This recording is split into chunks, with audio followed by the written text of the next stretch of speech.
ভারতকে শুভেচ্ছা উপহার হিসেবে ১১০০ কেজি আম্রপালি ও হাড়িভাঙা জাতের আম পাঠিয়েছে বাংলাদেশ। বাংলাদেশ সরকারের পক্ষ থেকে পশ্চিমবঙ্গের মুখ্যমন্ত্রী শুভেন্দু অধিকারী এবং ত্রিপুরার মুখ্যমন্ত্রী ডাক্তার মানিক সাহার জন্য আম্রপালি ও হাড়িভাঙা জাতের আম পাঠানো হয়েছে।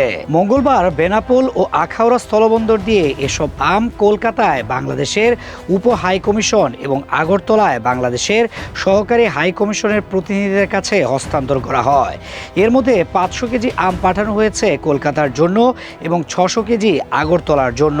দুই মুখ্যমন্ত্রীর জন্য ১০০ কেজি করে আম বরাদ্দ রাখা হলেও বাকি ৯০০ কেজি দুই রাজ্যের বিভিন্ন বিশিষ্ট ব্যক্তি ও উচ্চপদস্থ কর্মকর্তাদের মধ্যে বিতরণ করা হবে।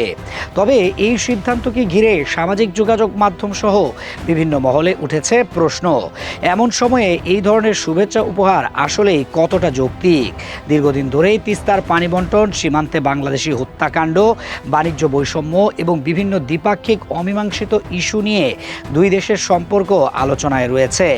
সমালোচকদের একাংশের দাবি, যেসব গুরুত্বপূর্ণ ইস্যু এখনও সমাধান হয়নি সেসব বিষয়ে দৃশ্যমান অগ্রগতি ছাড়াই বারবার সৌজন্য উপহার পাঠানো জনগণের কাছে কাঙ্ক্ষিত বার্তা দেয় না। অন্যদিকে কূটনৈতিক বিশ্লেষকদের মতে রাষ্ট্রের মধ্যে উপহার বিনিময় নতুন কোনো ঘটনা নয়, এটি আন্তর্জাতিক সম্পর্কের একটি প্রচলিত কূটনৈতিক রীতি, যার মাধ্যমে সৌহার্দ্যপূর্ণ পরিবেশ বজায় রাখার চেষ্টা করা হয়।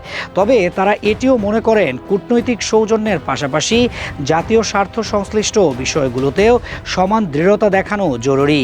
কারণ জনগণ শুধু প্রতীকী বন্ধুত্ব নয়, বাস্তব অর্জনও দেখতে চায়।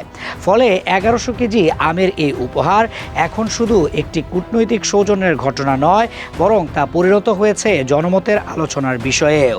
অনেকের প্রশ্ন, যেসব ইস্যুতে বাংলাদেশ বছরের পর বছর ন্যায্য হিস্যা ও সমাধানের অপেক্ষায় রয়েছে, সেগুলোর দৃশ্যমান অগ্রগতি ছাড়া এমন উপহার কি সত্যিই দুই দেশের সম্পর্কে ইতিবাচক পরিবর্তন আনবে, নাকি এটি কেবল আনুষ্ঠানিক সৌজন্যের মধ্যেই সীমাবদ্ধ থাকবে?